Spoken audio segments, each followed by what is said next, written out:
গত ৭-৮-২০২৬ তারিখ বেলা অনুমান ৫টা ৩০ ঘটিকায় ডিএমপি ঢাকার পল্লবী থানাধীন সেকশন ১১ ব্লক বি ২ নম্বর রোডে ইমনের চায়ের দোকানের সামনে একটি গোলাগুলির ঘটনা ঘটে। উক্ত ঘটনায় ভিকটিম আলমগীরের পেটে এবং মাথায় গুলিবিদ্ধ হয়।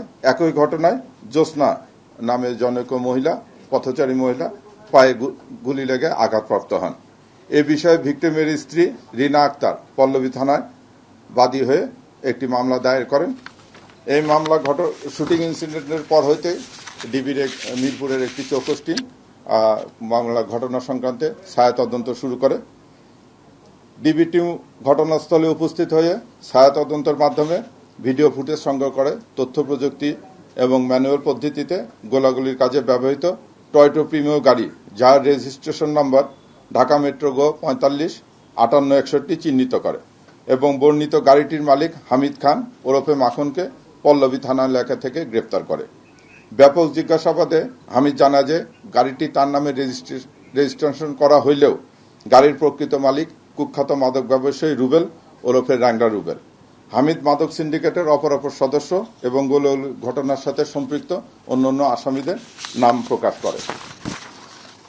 তার তথ্যের ভিত্তিতে ল্যাংড়া রুবেলের সহযোগী পারভেজ এবং রাব্বিকে পল্লবী থানাধীন কালশি এলাকা হইতে গ্রেপ্তার করা হয়।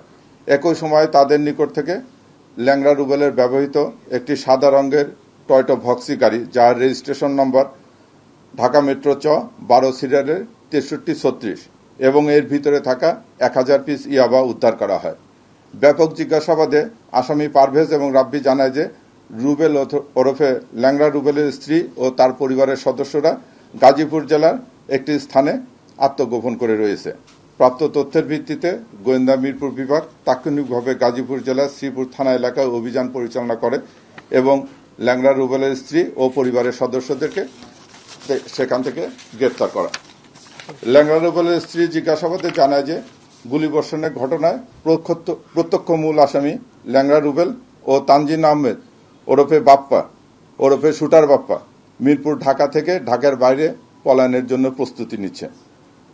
উক্ত তথ্যের ভিত্তিতে তাৎক্ষণিকভাবে ডিবির অপর টিম রূপনগর থানাধীন ইস্টার্ন হাউজিং এর পাশে বেরিবেদ এলাকা থেকে গুলির ঘটনায় ব্যবহৃত লাল রঙের টয়োটা প্রিমিও গাড়ি, যার রেজিস্ট্রেশন নম্বর ঢাকা মেট্রো গ 45-58-61 যোগে পালিয়ে যাওয়ার সময় ল্যাংড়া রুবেল অথবা ওরফে রুবেল ও বাপ্পা ওরফে শুটার বাপ্পাকে ডিবি গ্রেপ্তার করে। ডিবি গ্রেপ্তারকালে বাপ্পা গাড়ির ভিতর থেকে বের হয়ে যখন দৌড়ে পালানোর চেষ্টা করে তখন সে একটা ওয়ালের সঙ্গে হোঁচট খেয়ে পড়ে সে ল্যাংড়া রুবেল পায়ে আঘাতপ্রাপ্ত হয়। পরবর্তীতে তাকে আমরা হসপিটালে নিয়ে যে তার পা ফ্র্যাকচার হয়েছে, তাকে ব্যান্ডেজ করে নিয়ে আসা হয়েছে। এই সময় তাদের কাছ থেকে গুলির ঘটনায় ব্যবহৃত একটি বিদেশি পিস্তল, 2 রাউন্ড গুলি এবং 2টি ম্যাগাজিন উদ্ধার করা হয়।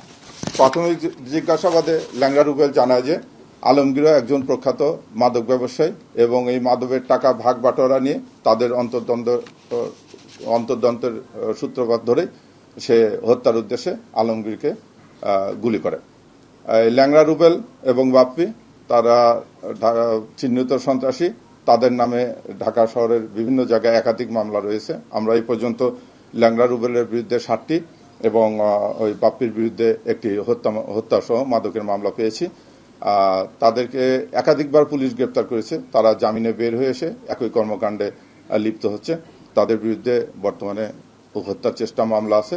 এই ব্যতীত অস্ত্র এবং মাদক দ্রব্য নিয়ন্ত্রণে 2টি মামলা দায়ের করতেছে। আমরা এই ঘটনার সঙ্গে আরও যদি কেউ জড়িত থাকে সেটাও তাদের বিরুদ্ধে ব্যবস্থা নেব এবং তাকে জিজ্ঞাসাবাদে তার এই মাদক সাম্রাজ্য গড়ে তোলার পিছনে নেপথ্যে যারা আছে তাদের বিরুদ্ধেও আমরা প্রয়োজনীয় আইনগত ব্যবস্থা নেব। ধন্যবাদ। আমরা অপরাধীকে অপরাধী হিসেবে চিহ্নিত করতেছি। এখানে কোনো রাজনৈতিক তকমা দিয়ে কেউ পার পাবে না। আপনারা জানেন, আপনি যেটা বললেন যে তার রাজনৈতিক এবং শীর্ষ সন্ত্রাসী 2 জায়গায় আছে, তার যোগাযোগ আছে, তারপরে আমরা তাকে গ্রেপ্তার করতে সক্ষম হয়েছি। কাজে আমি স্বার্থহীন কণ্ঠে বলতে চাই যে অপরাধের সঙ্গে যে জড়িত হবে তার অন্য কোনো পরিচয় আমরা আমলে নেব না। আমরা তাকে অপরাধী হিসেবে চিহ্নিত করে আইনের আওতায় নিয়ে আসবো।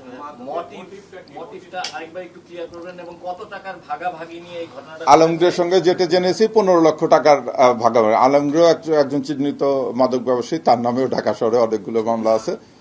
তো 15 লক্ষ টাকার এই মাদক সংক্রান্ত ক্রয় বিক্রয়ের একটা হিসাব নিয়ে তাদের ভিতর দ্বন্দ্ব ছিল। আমরা প্রাথমিকভাবে জিজ্ঞাসাবাদে যেটা জেনেছি সেটা। আমরা তো কেবল ওদেরকে নিয়ে আসলাম, আরো 2টা মামলা হচ্ছে, তারপরে আমরা তাদেরকে ব্যাপক জিজ্ঞাসাবাদের জন্য আমরা পুলিশ রিমান্ডে নিয়ে এসে তাদেরকে জিজ্ঞাসাবাদে অন্যান্য সহযোগীদের গ্রেপ্তার এবং প্রয়োজনীয় ব্যবস্থা নেব।